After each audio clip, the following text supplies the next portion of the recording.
Welcome. Thank you so much for joining us at the Civic Engagement Series, where we keep you informed about public policy matters by inviting members of the community and leaders to come on and talk with us about things that matter.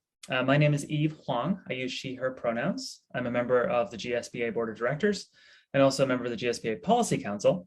And I am delighted to spend some time this evening talking to Marc Dones of the Regional Homelessness Authority. Marc, will you introduce yourself and let us know who you are, what you do, and what you're up to? Sure. Thanks for having me. My name is Marc Dones. I use they, them, theirs pronouns, and I am the CEO at the King County Regional Homelessness Authority. I am a psychiatric anthropologist by training, and I've spent let's just say over 10 years working in the public policy space, particularly with a focus on increasing access to supports for historically marginalized communities. And the last 5-6 of those years have been almost entirely focused in the housing and homelessness space. I, before this, ran a small consultancy focused on improving government systems, and then have a variety of experiences before that. But I'm happy to talk about if they become relevant. Oh, please, that'll be fun. That'll be great. So Marc, what is the Regional Homelessness Authority? Can you tell us the backstory of that? What is that organization? Yeah, and yeah, thank you for asking. So the authority was born from a series of conversations that the community had for quite some time, actually. So the idea that the concept of the authority itself is even new is a little bit misleading. So when I was part of that organization prior, I led what became the last system audit to confirm what 5 previous system audits had already said, which is that one of the reasons why we weren't making the headway on ending homelessness in the region that we wanted to is because of really profound system fragmentation. The King County auditor had found something similar, Bar Poppy had found something similar, I think Focus Strategies, Corporation for Supportive Housing, I think everyone who could say this thing had said this thing. And so part of what my team recommended then was that the funding and policymaking authority that was held essentially by our count, about 6 different places when we conducted our audit, be consolidated into a singular agency that had the goal of ending homelessness through a what we call customer-centric approach, which means we listen to people who are experiencing homelessness and base our activities and strategies on what they tell us, a really wild notion, and with a specific focus on racial justice and social equity. And so, there was a legislative process and organizational design process so that recommendation came from my then team, came out in 2018. There was a design process for the organization where we partnered with all kinds of folks in the community and people experiencing homelessness to say, okay, so what does this organization look like? What are its principles? What are the goals? What kinds of functions should it have, right? And that then led to legislation that was passed in 2019. And at the time, I finished that work and I said, okay, great, this is here. I am headed out. I had no intention of running this agency. And then 2020 happened. Oh, yes, that's right. Just a small ongoing thing we're dealing with called a global pandemic. And I think that what I saw, right, was that because so much really critical work took place, people really turned their entire attention towards standing up a brand new response system so that we could care for our most vulnerable neighbors inside the context of the pandemic. But that meant that the authority wasn't stood up, right? So it was my job was supposed to be filled in March of 2020. I did not join until April of this year.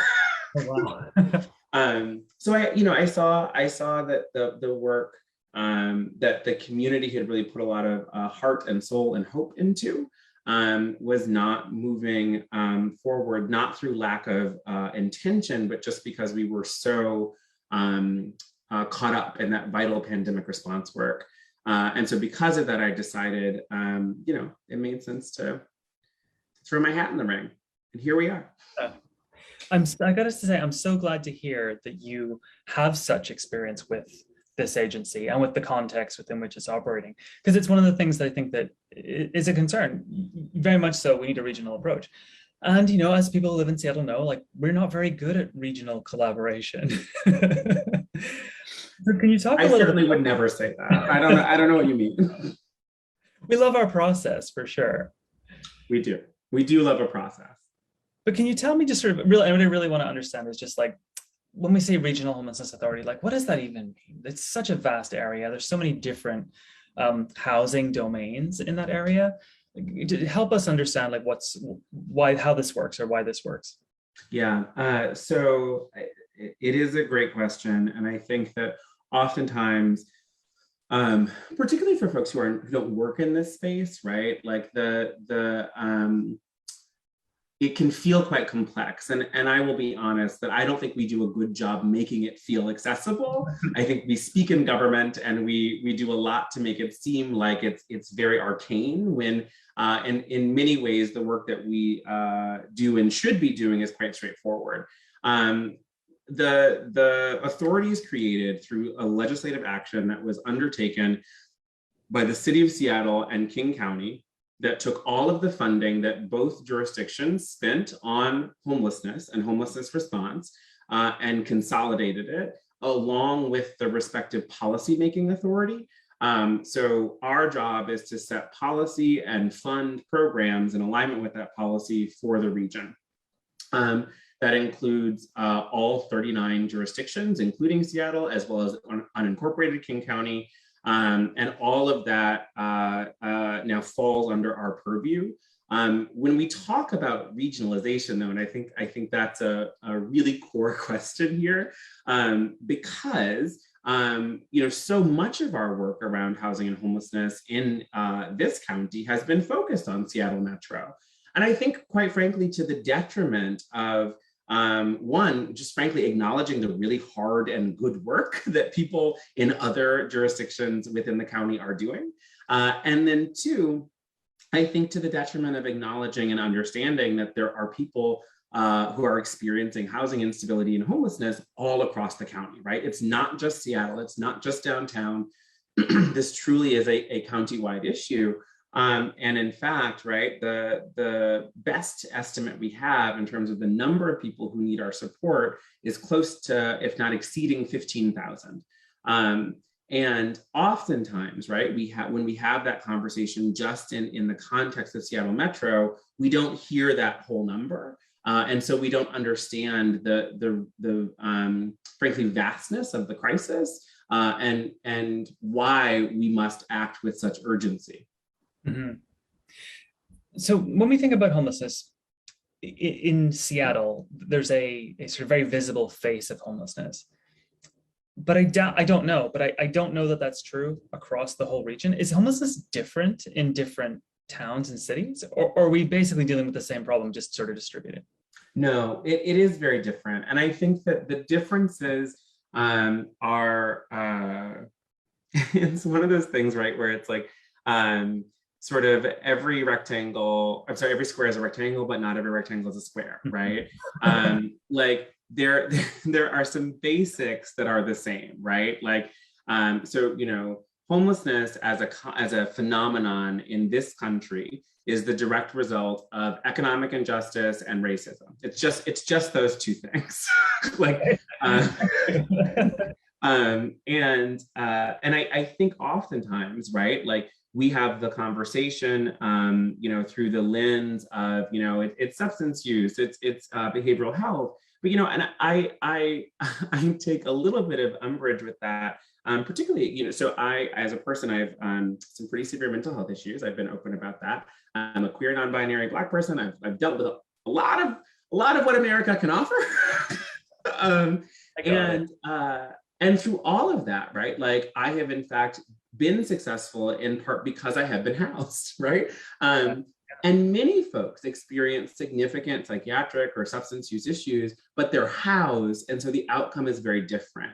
So it's really important that we understand that while services are a component of what we need to be reacting to, the fundamentals are economic and the fundamentals are housing. And that's true in every single jurisdiction. So that's the sameness part, right? Which is like the basics are just that people cannot afford to access housing and that there are systemic barriers, racism, transphobia, queerphobia writ large, right, that are keeping people out. The differences, though, the nuances, I think, which are really critical when you're thinking regionally, are that while the things that give rise to the phenomenon are always the same, the responses have to be nuanced in relationship to the literal geophysical, like geospatial constraints, right, that are present in a given jurisdiction. Sure. And that could be, in the housing space, right? Like what kind of housing is available? It could be in the services space, but oftentimes it is quite literally in the the literal mapping, right? So like where you cite a thing in relationship to transit routes, in relationship to people's ability to get to work, where is it close to economic centers of activity, et cetera. Like all of that really plays into like what the solution architecture is for any given jurisdiction. So you can look anywhere and say the same driving forces have given rise to this phenomenon. However, you always have to architect your solution in relationship to what the locality can support and what that community can really wrap around. Right. That's fascinating. That's such a great point. It never occurred to me that it was so physical of a situation, I mean, so I'm an anthropologist by training, and I think we often forget, right, that like people are in body, right? Like, and those bodies have to sort of get around. Yeah. And that oftentimes, right, like when we do our sort of policy making, I mean this like truly, it's a disembodied exercise, right? Like it often takes place in conference rooms where we think about it, but we're not sort of like having to wrestle with it, right? And so it's really easy, for example, to look at a map and be like, oh, that's only like, 0.4 of a mile away, right? Like that, like that's not a huge distance. But like, if you're not there physically, what you might not know is that in one direction, it's all uphill and it's very steep. Right. And so it's not just as simple as like, oh, we'll just walk this half a mile, right? It depending on what the accessibility level is, if someone, has mobility restraints or whatever, it could actually be a really difficult thing to manage. And you might not know that if you're just looking at Google Maps and saying, oh, it's pretty close. So does this play into an idea, and I heard this as I was researching to get ready for this, and I don't know if it's a true idea, but it's an idea, that there's this sort of metaphorical pipeline to Seattle, in that given the centrality of the city, the availability of services, perhaps the presence of courts, the presence of transit, it has a sort of tendency to funnel people who don't have homes like into the city and deposit them downtown, and thus causes a very sort of specific manifestation of the problem. Is that a true thing? Is that something you're addressing, or like to help people understand how to relate to the idea of a pipeline? It's absolutely true. I think that like, I would, the only thing that I would nuance that with is I think that from a data perspective right now, we don't actually have really good insight into what the other 38 jurisdictions are actually wrestling with. Just in terms of like, it's like, if you ask me, for example, about Auburn, right, or Kent, there are a number of encampments in South King County that are walk-in, walk-out only, out east, more towards Issaquah, right? There are encampments that are in quite rural environments, right? And so we don't see those the same way, right.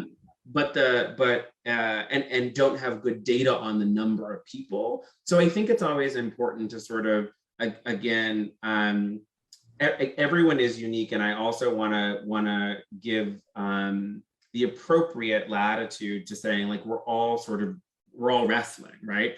Right. That said, downtown Seattle and Seattle Metro as one of our subregions, right, has a high degree of service concentration. And so people do come here because it's where they can get their needs met. Like that's just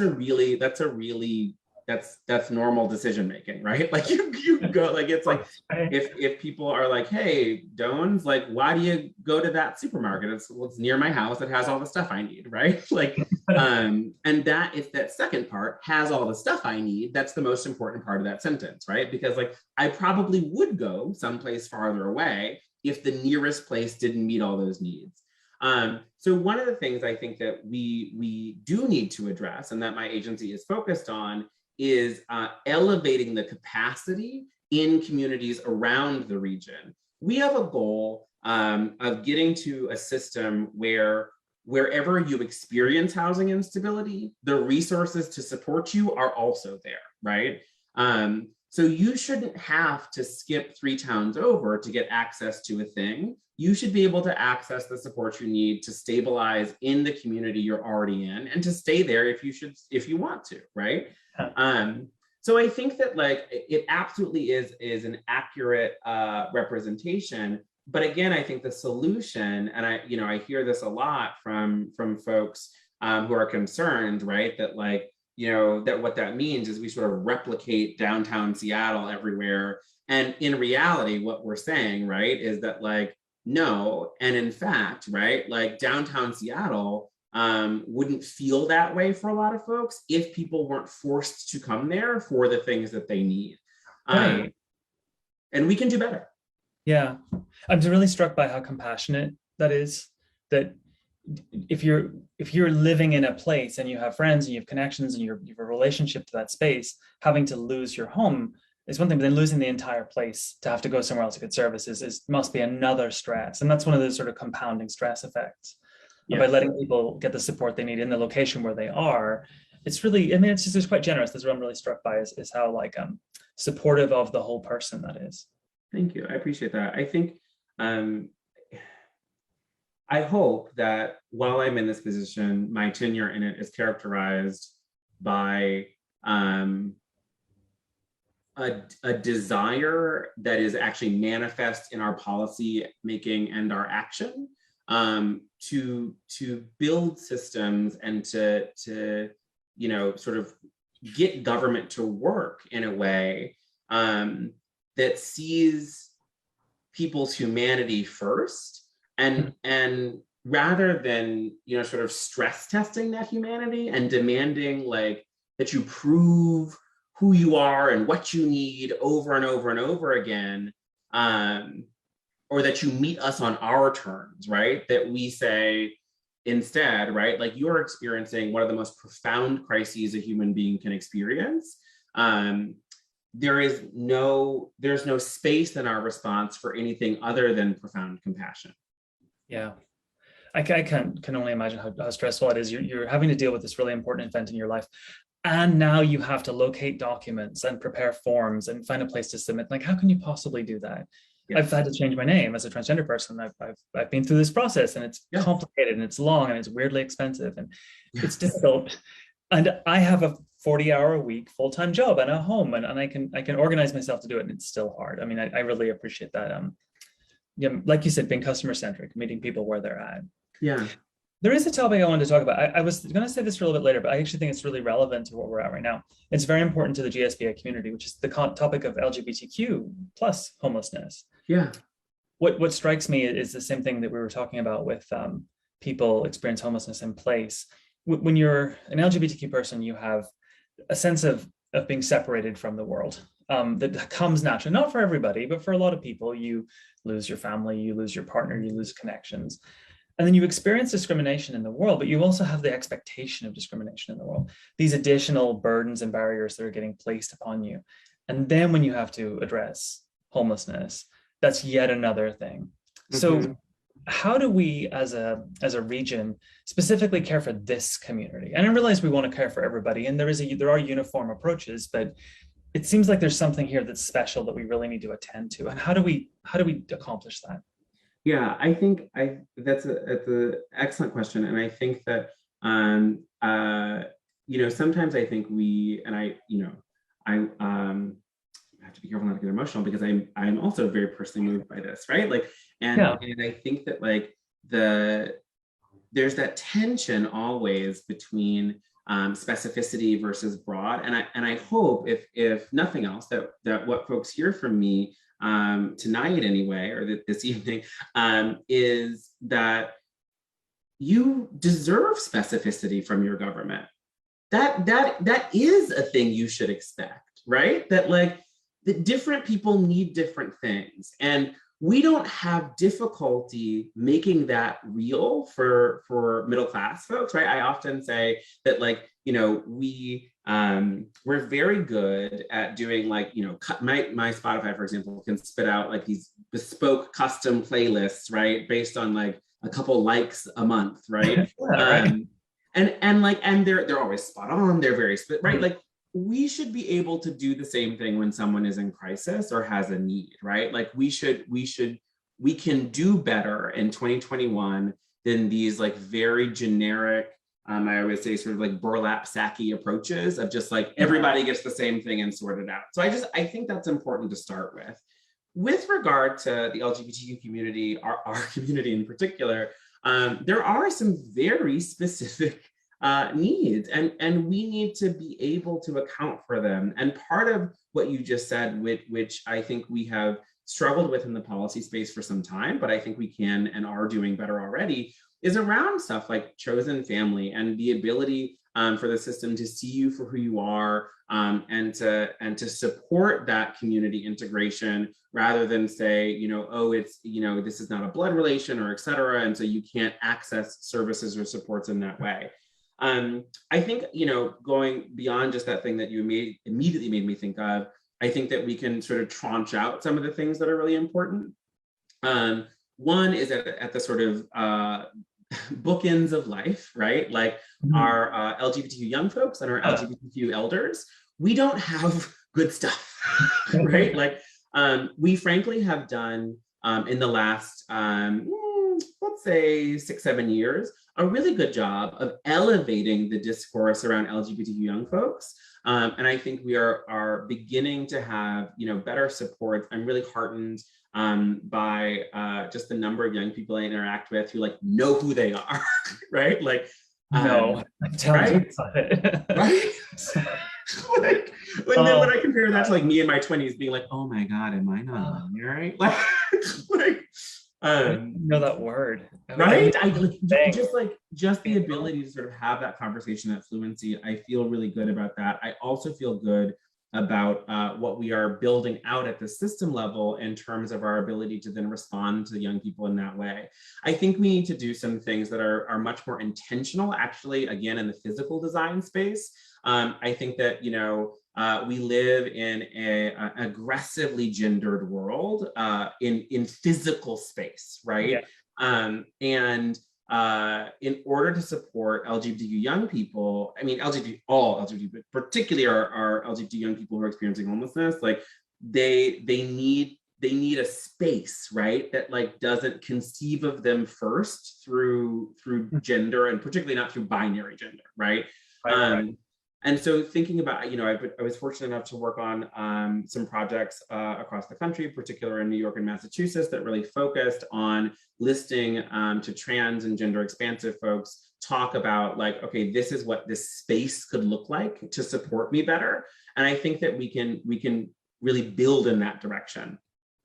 But the other end, right, like our LGBTQ elders, I think, like, you know, we look at, you know, for example, the SAGE project and other things out of New York, and Columbia University, and really see that there's a dearth of our focus on our elders and ensuring that our elders are safe. And they have very high rates of victimization. They're often not connected to frankly, complete sources of income. They also sort of suffer a lot of housing instability. And so I think that there are models we can look at that, frankly, our community was using, you know, before government intervened, right? That, like, you know, we did intergenerational living. Like the idea that you would be like a young queer kid, pack it up, move to a city, and like some queer elder would be like, you can sleep on my couch for like, you know, but you gotta have a plant, right? Like these are things that we did.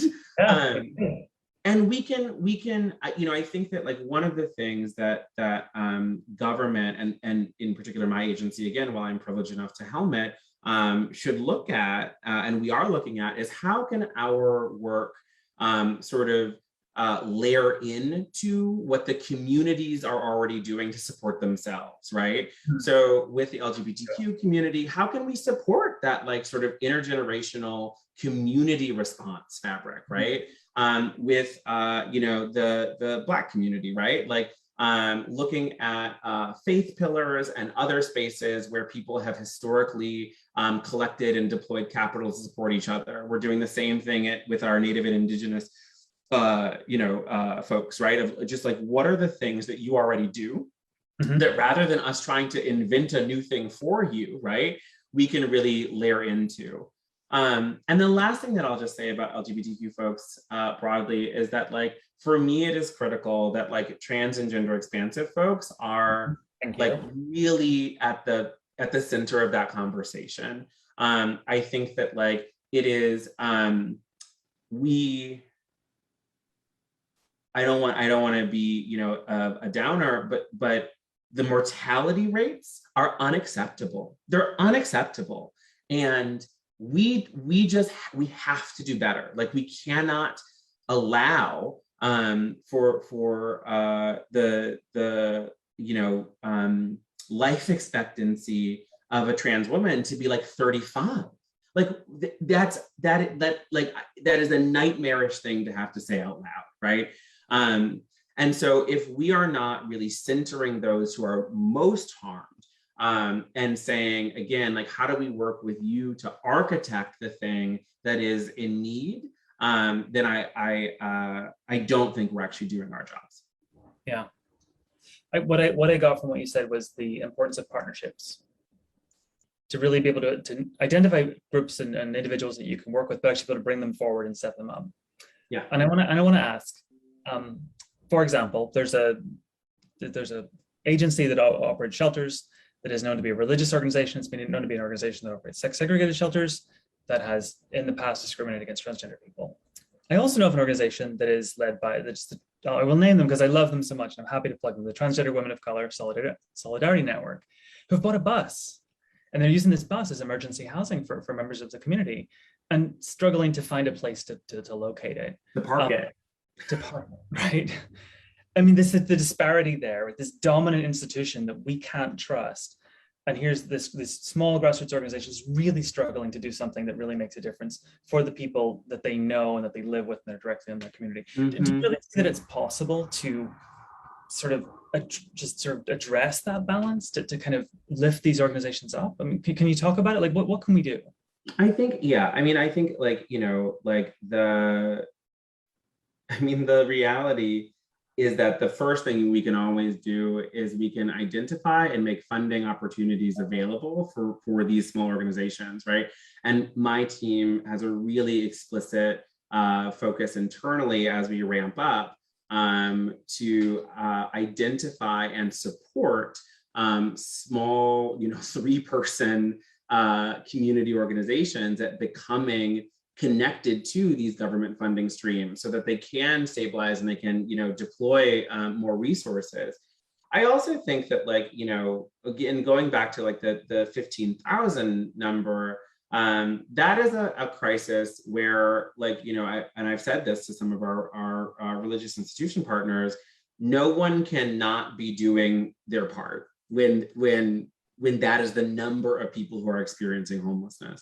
And so I think that your language around like, how do you right size that is exactly my thinking too, which is to say that, like, if there is an organization that for reasons, you know, is unable or frankly just not good at supporting certain communities, which I think is another thing we hear quite frequently. It's not that people don't want to, it's that they're bad at it. Which is fine. I'm bad at a lot of stuff, right? Like, it's not the end of the world to be bad at something.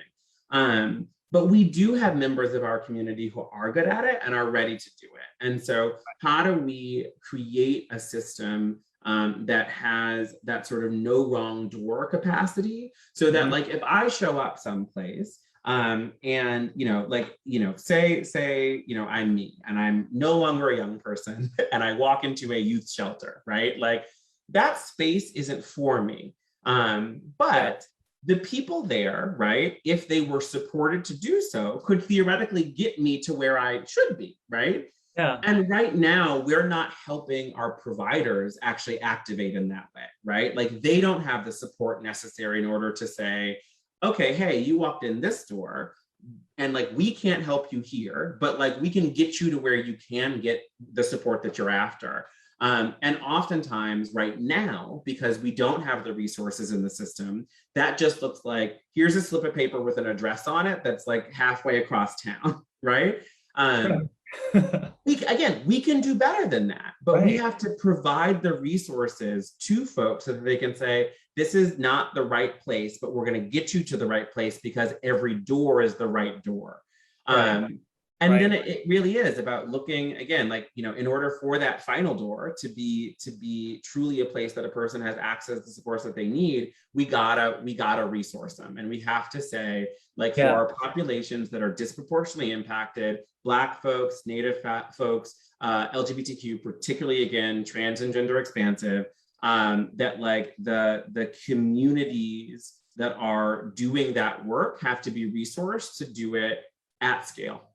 Yeah, I just love that. What I really hear inside of that is the recognition that the organizations that can reach people might not necessarily look like the organizations that can win grants or typically win grants or like are led by affluent college educated white people, right? Like, and being able to actually speak with those organizations at a level that really works for them and be able to cater your offering as an organization to the needs of those organizations is what makes a difference. I've had very blessed to have personal experience of organizations that have done that. And it's just really clear that give money and let them do what they know to do, because they can do it far better than you can. They can reach people far better than a large institution can. Right. And I think that there's something like really, really, again, I'm just a huge fan of like, I know what my lane is and I'm happy to be inside it and not be doing someone else's job. Right. Like, and so the government does some things really well and we should do those things. Right. And other things we do poorly and we should not. And I think that is just an orientation towards the level of system mobilization that we need to respond to the number of people who need our help, that I just think is a really important sort of grounding route every day of just like, do the things you know how to do really well, do them better than anybody else, and leave the rest to somebody else. Well, let me ask you, because I meant to check, what is the right now of the King County Regional Homelessness Authority? Like, where's your current state? Because you're in a sort of launching state, is that right? Yeah, we're in the weirdest place for a government agency to be, which is startup, right? Because I mean, like most government agencies don't like they exist already, right? And so startup is often not where you are. And I think I'm fortunate to have led a startup previously, and so I'm very familiar with that. Like, you got to turn on the lights, like, and be able to run payroll, and like just the basics. So we're in our founding era. We are hiring in our sort of senior team right now. I've filled all of my sort of chief roles, that the folks who are going to helm departments, and we are now in the process of hiring out like staff in those departments. Our biggest task between now and December 31st is having all of our internal controls and mechanisms and systems stood up so that on January 1st, we can take over administration of all of the homelessness related contracts and funding. It's about $140 million in funding that will go out to over 150 providers across the county. And on January 1st, we will become like the arbiters of all of that work, which is unbelievably boring and procedural. But like for anyone who does like sort of business process systems, you will hear me say that and be like, oh, that's really harrowing. And it is. But we're going to get it done. Separate and apart from that, though, and I think this is important for people to hear, we've identified 3 things that we're calling our Catalytic Portfolio. And those are things that we feel, like government is government. But again, the scale of the crisis requires that we have that we respond, and we respond urgently. And so we've said that these three things are priorities for us, separate and apart from any normal budget cycle, from any, like we're going to work to stand them up as rapidly as we possibly can with whatever partnerships it'll take to get there. And those three things are, the first is pure navigation. So in all of my research and all of the research in other fields that I've worked at, and it's very clear that relationships really matter, and particularly when you're experiencing a crisis, right? Like having that solid relationship with a person who you feel like you can count on, who has your similar experience, makes a huge difference in the trajectory, right? And those of us who've gone through stuff, right, can probably name the like one or two people who we called whenever we had a problem, right? Yeah. And like, just sort of every time it was like, okay, I don't know what I'm doing, right? Like, yeah, totally. And so like, yes, I'm remembering who I would call right now. Right. And so we really think that like that peer support is really essential, and can help really navigate, right, a fundamentally fragmented system. And I think that what we have to recognize is that defragmenting the system down to the bones is a many-year process, right? But people need to have a different experience now.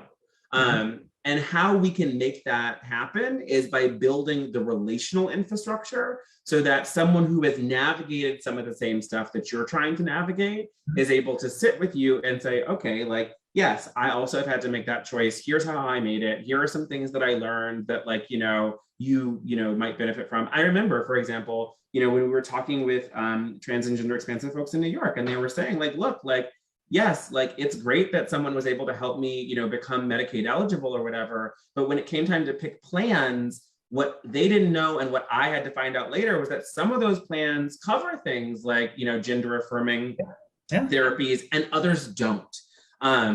And so like, it actually does matter that you have someone who's able to be like, oh, hey, like, if you're considering HRT, right? Like, here's the difference between the oral and the shot. Like, here's what like they feel different, that, they have different, like you need to take them in different ways. Like, like that kind of stuff that like, again, just truly, it like really matters to have someone who's been through it, who can advise you on it and talk to you about it. And so we really think peer navigation is going to offer us a really different way of engaging with folks.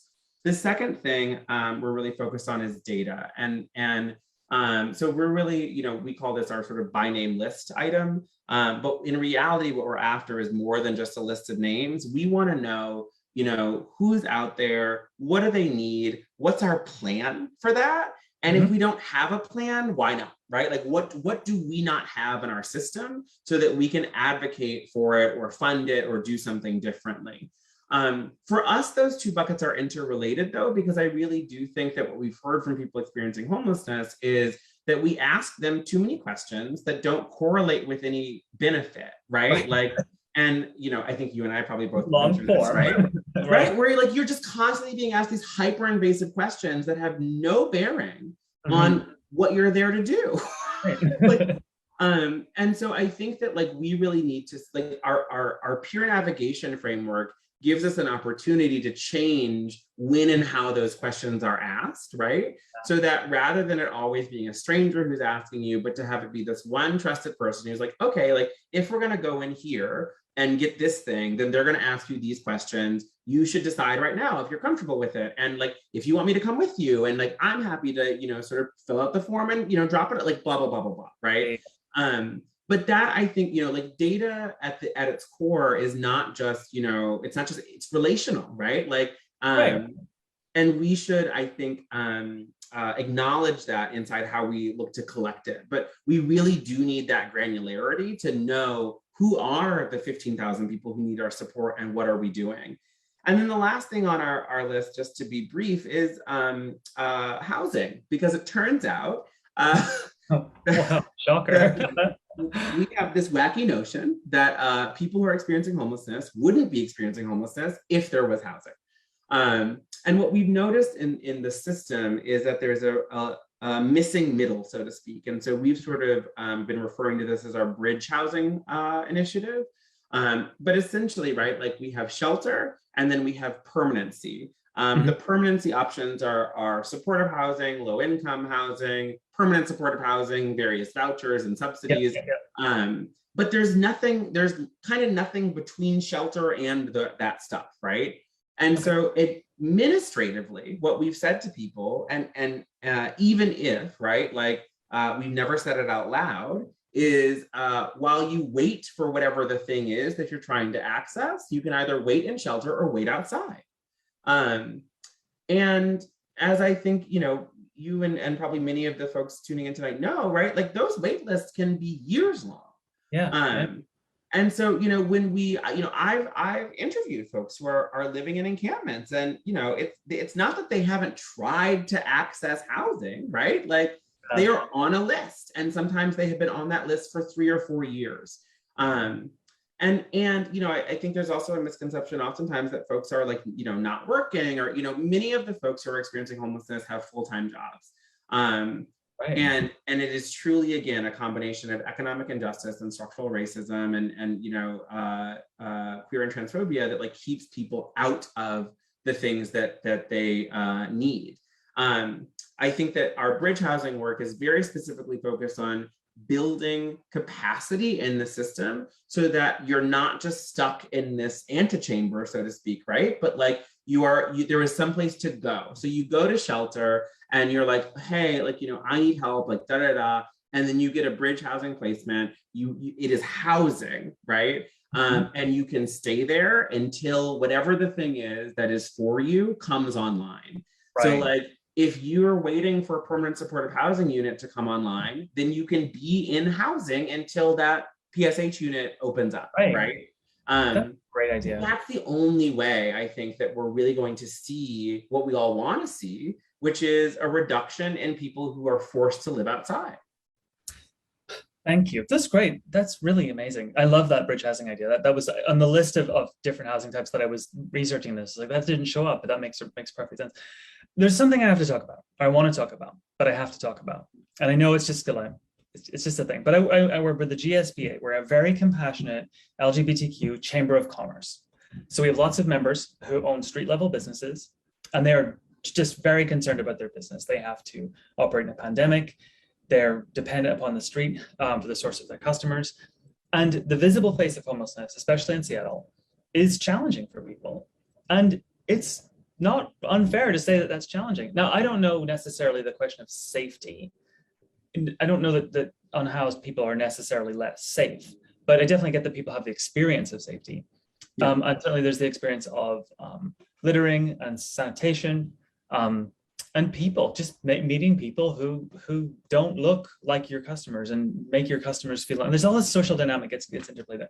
And I'm not missing those concerns, and nor does the GSBA, nor does any of our members, because everyone involved in our universe is deeply compassionate and understands that this is our opportunity to help and contribute. And yet we're still on this knife edge of like, well, how do we preserve the city that we thought we had, that we think our business depends upon? And people just struggle with it. And I notice that it shows up different ways. Sometimes people become very sort of justifying of punitive approaches to homelessness. And I find I'm like, wow, you're such a compassionate person, but I get that this is all you can do right now. But then other folks can say, they can be very compassionate, but they don't have an answer. I don't know that you have the answer either. I just want to talk about it. How do we deal with this? This is hard for everybody. And what it is really hard. And I think, this is one of the places, and I deeply appreciate this question, because it's one of the places where I think that we have gotten into, and maybe this is the benefit of being a non-binary person, is I'm always sort of like, it can just be both. Right. Like it can be true that it is scary, and at the same time it can also be true that like people are suffering, and that is where our compassion should be, right? Like, and I think that someone asked me a couple of weeks ago now, they were like, well, what do you say to the small business owner who just wants, someone is coming into their shop and they just want that person to stop coming into their shop, right?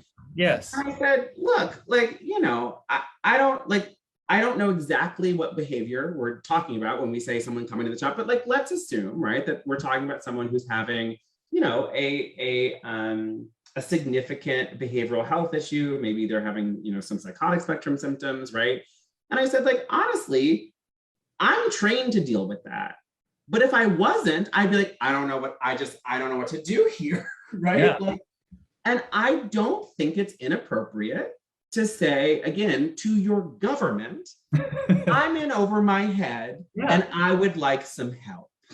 Like, that's what I understand this conversation to be, and how I wish that we could hear each other when we talk, right? Like, I think that what I hear are people who are trying to say, I'm in over my head and I don't feel I'm getting supported. And so I'm becoming increasingly frustrated and scared. Yeah.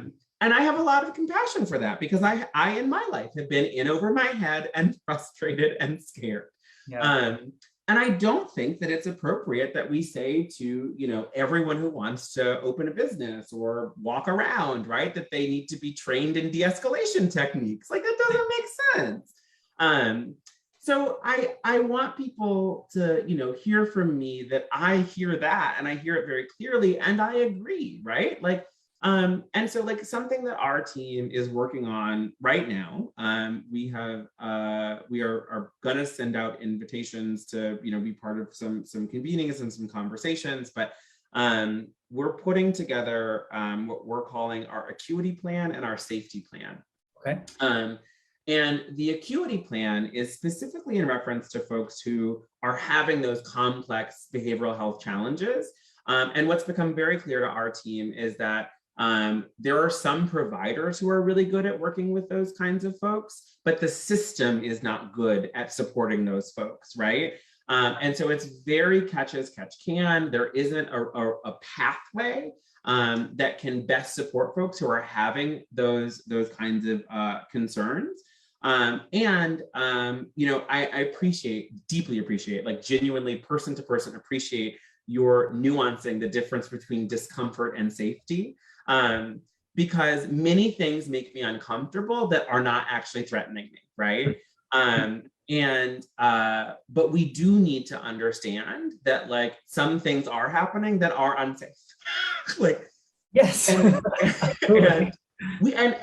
they can't happen, right? Like, I think it's really important that we, you know, like, assault, trafficking, shooting, stab, like, these are things that, like, we collectively as a society have agreed for quite some time, we do not like these things. And I uphold that, right?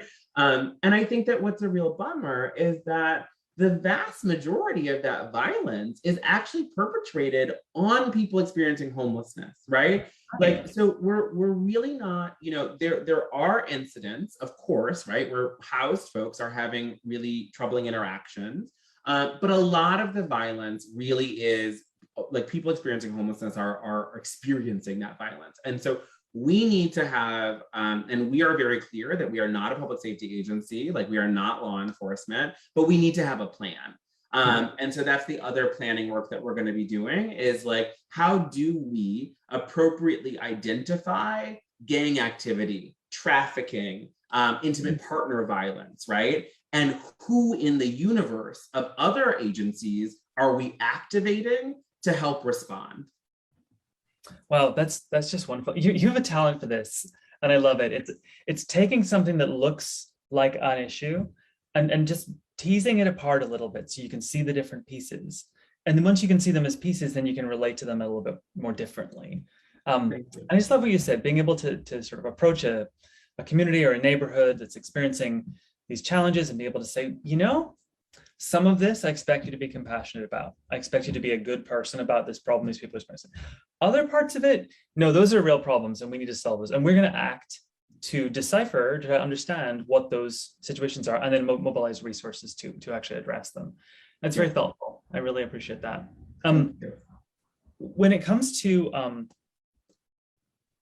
your work, the RHA, what can sort of people expect to see over time? Like, in terms of the short-term goals, the long-term goals, like what are you anticipating the kind of like actual results people are going to experience like on the court? I got your three that you were standing up, but like what's the next sort of look like in terms of outcomes? I mean, I'm gonna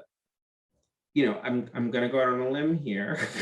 um, and say, right, that like my job is to stand up this agency and generate the resources and pathways to dramatically reduce the number of people experiencing homelessness. And like that has to be like in the like cut in half-ish range, right? Like Right. so much of what we do, and I have deep appreciation for the work that folks have done. It has been brilliant work. But they have not been able to scale that work. And that's what we have to do now, right? Is some of this is about developing new things like a high acuity plan, a safety plan, but much of it really is about scaling what we know works or implementing things that we know work in other fields and bringing them over to ours. But always with that question of like, if you can't do it for several thousand people, then it isn't at scale, right? Because again, 15,000 people need our help. And so I would like, I won't put an exact time frame on it, but like a couple years, not a decade, right? To be able to say, we've gone from 15,000 people experiencing homelessness to 6, right? And the 6,000 folks who are experiencing homelessness are inside, right? Like they don't have to live outside because we have the capacity in the system to ensure, right, that they are stably housed while we work to support them in whatever their next step is. I can't think of another way or a different vision to articulate that would get me up in the morning, right? And I think that how we get there is by really ensuring that we are thoughtful, that we listen to people who are closest to the problems, that we listen to communities, and that we work to, again, stand up that menu of options that speaks to the specificity of people's needs, all while at the administrative level, keeping an eye on what's the bite of the apple here? Like, what's the bite of the apple there, right? How are we making sure that as we stand things up, we're saying like, okay, like I can stand up, 1,000 little programs, right? But if each of those 1,000 little programs can effectively house 10 people, that's a lot of people, right? And that I think is what folks will see from us. I think they will also see, and I really, I mean this, and I hope that it is felt, right? I think they will see that we try to step into our role as government in support of community rather than trying to dictate what communities should or should not do, right? So again, like really listening to people and saying like, what's going to work here? What's going to be most supportive of this group of folks? And then layering into that. And then the final thing, that I hope that folks see as, see in our action and see in our goals is transparency. I similar to, what I just said about like, I'm not going to walk into someone's store and be like, no, this isn't unnerving at all, right? Like, I think that what you can expect from us is candor and frankness, and to tell you when a thing is bad, and to tell you when a thing is good, and to tell you why we believe it's bad or why we believe it's good. But I don't want to fall into a pattern. I think that we have been inside of where I think that we try to avoid. And I think this is a little bit cultural for us. We try to avoid having the hard conversations. And so we all tell each other that everything is good and that we're good and that it's gonna be fine. And I think that right? And I think that we need to, if we're actually going to beat this crisis, we have to start saying today, it's actually very bad. It's just very bad. And the next steps we take have to be urgent and they have to be at scale because we are recognizing how bad it is. Right. And as a quick aside, since we're approaching the end of our time, if for anyone that's listening or watching on Facebook, or on our Zoom channel. If you have questions, now's a great time to get them in, because I'll have an opportunity in just a moment. And thank you, Carl, for the question you already asked. I hope we answered that one when we were talking about the how to address issues within a community. But if not, please do ask again and ask a follow-up. Happy to follow up on that. But yeah, but Mark, what I just noticed there when you were talking, like, yeah, this is hard. We haven't done this before. Like the regional approach has not been tried before. So it will take a little bit. But what you're doing is exactly what you said, right? You're actually addressing the root causes of why we've failed to solve this. And now we have a regional approach. We have the funding, we have the organization in place, we've done the homework, and it will take a little bit of time to put that together, but this is a different approach. And we really would invite people to be patient to some extent, to be able to allow it a chance to take effect. And then we'll see it, because you will be open and transparent about it. Yeah. As we approach the end of this, was there anything that we didn't cover that you were really wanted to talk about or make sure that people would know? I definitely want to give you some space to set the agenda. I appreciate that. I think the one thing that I would also say, right, is like, because we are really focused on sorry, my dog just walked underneath my desk and started doing something, and I was like, please don't have a weird dog throw up moment right now, you know. But you know, I think that because we are structured differently, because we went through a community design process, there are people with lived experience. Like, you know, my board co-chair is a person who lives in a tiny home village right now.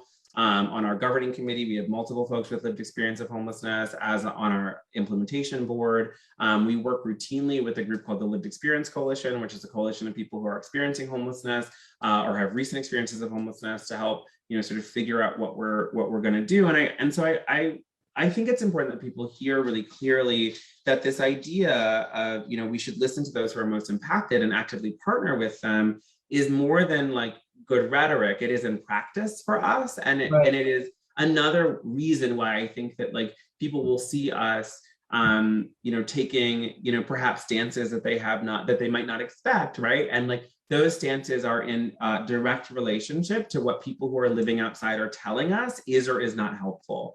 And then the second thing that I would add that I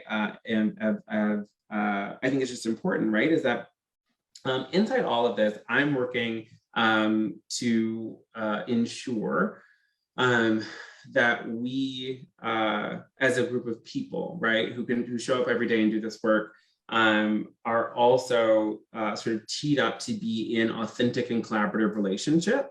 And so I really do invite people, right, to like reach out to us. We are very thinly staffed right now, so it may take us a while to get back to you, but like reach out to us, like tell us, you know, like, hey, like here's a thing that I, you know, worry about, or, you know, I think that like I have a genuine desire, in so much as COVID makes it possible, to do like, you know, living room and backyard chats and like really connect with people, because I do really believe at the end of it, right, that like this is a whole of community problem. It requires a whole of community response. And that's more than, you know, agencies collaborating. That's people collaborating. It's us as a community saying, this is unacceptable and has to stop, right? And that's not about like, oh, can I call you and ask for money? It's like, do we believe collectively, right, that there is something in front of us that we can accomplish and that we can get there if we walk there together?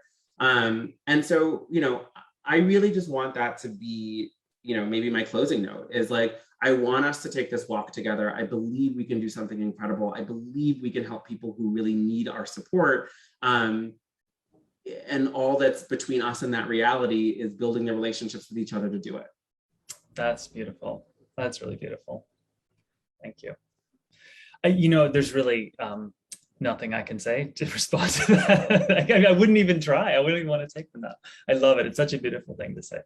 There were no questions came through. I'm sure that's because we did such a wonderful job of sharing with everyone. Mark, I had so much fun talking to you. I was so cool. Thank you for taking the time. And just thank you for being present and just having a real conversation about something that we all care about. Thank you for that.